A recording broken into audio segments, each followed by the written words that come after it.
আসসালামু আলাইকুম এভরিওয়ান। কোনো প্রকার ব্লেন্ডার এবং রং ছাড়াই আজকে আমি আপনাদেরকে তৈরি করে দেখাবো একদম হুবহু দোকানের মতো করে টমেটো সস।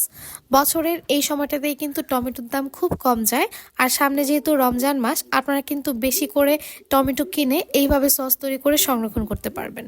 আজকে আমি আপনাদেরকে যে রেসিপিটি দেখাবো, এই রেসিপিতে আপনারা কোনো প্রকার ব্লেন্ডার ছাড়াই হাত দিয়েই এই টমেটো সসটি তৈরি করতে পারবেন। এই সসটি আপনারা কিভাবে সংরক্ষণ করবেন সেটাও কিন্তু আজকে এই ভিডিওতে আমি বলে দেব। আশা করছি আমার রেসিপিটি আজকে আপনাদের সবার খুব ভালো লাগবে। টমেটো কেনার ক্ষেত্রে অবশ্যই চেষ্টা করবেন একদম লাল টকটকে পাকা টমেটো কেনার। অনেক সময় ওপর দিয়ে লাল হলেও ভেতরে কিন্তু টমেটোটা কাঁচা থাকে, সেটা লক্ষ্য রেখে কিন্তু টমেটোটা কিনতে হবে। টমেটোগুলোকে কেনার পর আমি খুব ভালোভাবে ধুয়ে নিয়েছি, আর তারপর টমেটোগুলোকে আমি মুছে নিয়েছি যাতে টমেটোর গায়ে কোনো প্রকার পানি না থাকে। এখন টমেটোর যে বোটাটা আছে সেটা ফেলে আমি এইগুলোকে কেটে নিচ্ছি। এই টমেটো সস তৈরি করার ক্ষেত্রে খেয়াল রাখতে হবে এখানে যাতে কোনো প্রকার পানি না যায়। পানি গেলে এই টমেটো কেচাপটা কিন্তু আপনারা সংরক্ষণ করতে পারবেন না। আমার এই রেসিপিটি ফলো করে আপনারা টমেটো কেচাপ তৈরি করলে নর্মাল ফ্রিজেই রেখে আপনারা 6 থেকে 7 মাস এটাকে খেতে পারবেন। আমি 2 কেজি টমেটো এখানে কেটে নিয়েছি।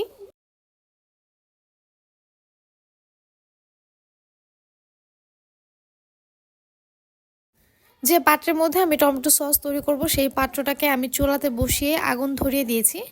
আর এটাকে যেহেতু আমি ধুয়ে নিয়েছি, এর মধ্যে কিছু পানি ছিল, পানিটা আমি শুকিয়ে নিয়েছি। পাতিলের পানিটা শুকিয়ে গেলে এখন এর মধ্যে আমি টমেটোগুলোকে দিয়ে দিচ্ছি।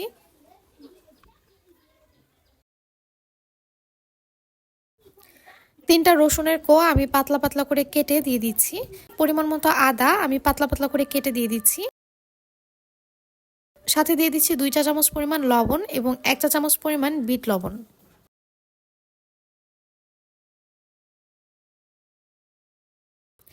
দিয়ে দিচ্ছি 2টা শুকনো মরিচ।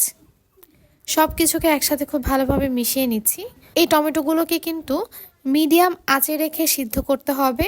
চুলার আঁচটা বাড়িয়ে সিদ্ধ করতে গেলে টমেটোর নিচে কিন্তু পুড়ে যেতে পারে। আমি এখানে সামান্য পরিমাণে পেঁয়াজ কুচি দিয়ে দিচ্ছি। এখন এটাকে ঢেকে আমি সিদ্ধ করে নেব। অবশ্যই চুলার আঁচটা মিডিয়াম টু লোতে রেখে এই টমেটোটা সেদ্ধ করে নিতে হবে। এরই মধ্যে আমি একবার ঢাকনাটা খুলে এটাকে নেড়ে চেড়ে দিয়েছি।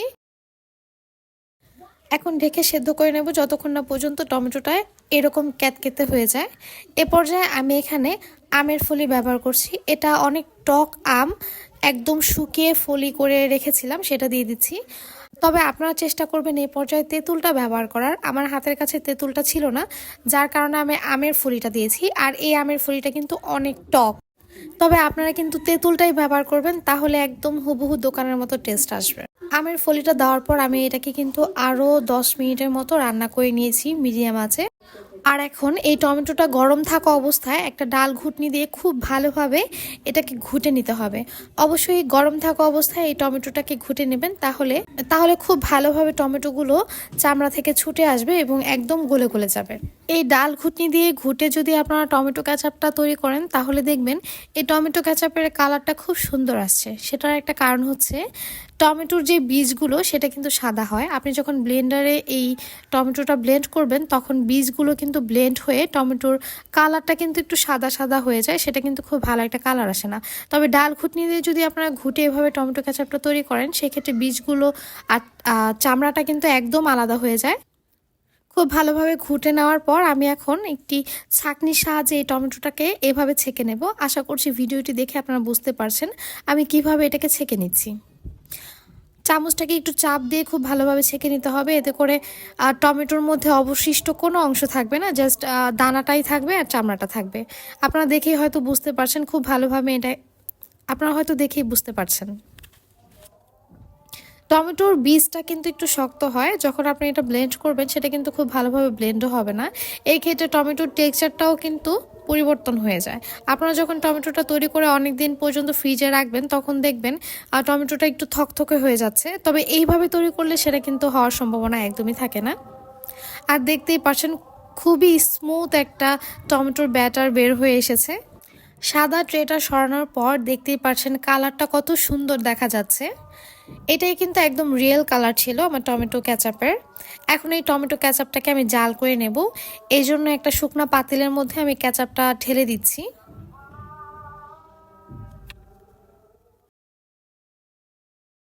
আমি 2 কেজি টমেটো ক্যাচাপের জন্য এখানে চিনি অ্যাড করছি 1 কাপ, আর তার সাথে 1 টেবিল চামচ পরিমাণ মরিচ গুঁড়ো দিয়ে দিচ্ছি। আর এই মরিচ গুঁড়োটাকে আমি চেলে দিচ্ছি যাতে কোনো দানা দানা ভাব না থাকে। মরিচ গুঁড়োটাকে খুব ভালোভাবে চামচের সাহায্যে মিশিয়ে নিয়ে আমি এখন চুলার আঁচটা জ্বালিয়ে দেব আর এটাকে জাল করে নেব। আপনারা যারা রেগুলার আমার ভিডিও দেখেন তাদেরকে অসংখ্য ধন্যবাদ, আর যারা আজকে নতুন দেখছেন তাদেরকে বলবো প্লিজ আমার চ্যানেলটি সাবস্ক্রাইব করে যাবেন। আমার কাছে মনে হচ্ছিল এখানে আরেকটু লবণের প্রয়োজন, সেক্ষেত্রে আমি এখানে আরও 1 চা চামচ পরিমাণ লবণ দিয়ে দিয়েছি। এখন আমি এখানে হাফ কাপ পরিমাণ ভিনেগারের সাথে 2 চা চামচ পরিমাণ ভরে 2 চা চামচ পরিমাণ কর্নফ্লাওয়ার খুব ভালোভাবে মিশিয়ে নিলাম। অন্যদিকে টমেটোটা কিন্তু বলক চলে এসেছে। 5 থেকে 6 মিনিট জাল করে নিয়েছি। 5 থেকে 6 মিনিট জাল করার পর আমি এখন কর্নফ্লাওয়ারটা এই টমেটো ক্যাচাপের মধ্যে দিয়ে দিচ্ছি। কর্নফ্লাওয়ারটা দেওয়ার সাথে সাথে এটাকে খুব ভালোভাবে নেড়েচেড়ে মিশিয়ে নিতে হবে, আদারওয়াইজ এটা কিন্তু দলা পেকে যেতে পারে।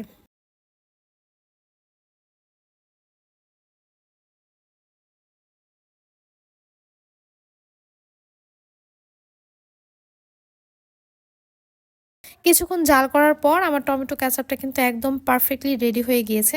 এটা পারফেক্ট হয়েছে কিনা সেটা বুঝবেন কিভাবে? একটা ফ্রিজের মধ্যে এইভাবে একটু টমেটো ক্যাচাপ নিয়ে নিচের দিকে ধরলে দেখবেন একসাথে এইভাবে টমেটো ক্যাচাপটা নিচ দিকে যাচ্ছে, তার মানে এটা পারফেক্টলি তৈরি হয়ে গিয়েছে। আর যখন আঙুল দিয়ে টমেটো ক্যাচাপের মাঝখানে এভাবে পুষবেন তখন দেখবেন এখানে একটা ফাঁকা ক্রিয়েট হয়েছে, তার মানে বুঝতে হবে এই টমেটো ক্যাচাপটা একদম পারফেক্টলি তৈরি হয়ে গিয়েছে। এটা যখন ঠান্ডা হবে এটা কিন্তু আরও একটু ঘন হয়ে আসবে। এখন এই টমেটো ক্যাচাপটাকে আমি কাচের বোতলে ঢেলে দেখাচ্ছি। আশা করছি আপনারা দেখেই বুঝতে পারছেন এটা কতটা পারফেক্ট হয়েছে। আমার এই টমেটো সসটা কতটা পারফেক্ট হয়েছে সেই জন্য আমি বাটির এক সাইডে কিনে আনা টমেটো ক্যাচাপটা ঢালছি আর অন্য সাইডে আমার তৈরি করা টমেটো ক্যাচাপটা ঢেলে দিচ্ছি। আশা করছি আপনারা দেখেই বুঝতে পারছেন এটার কালার এবং থিকনেসে কোনো প্রকার ডিফারেন্স নেই। আজ এই পর্যন্তই, আল্লাহ হাফেজ।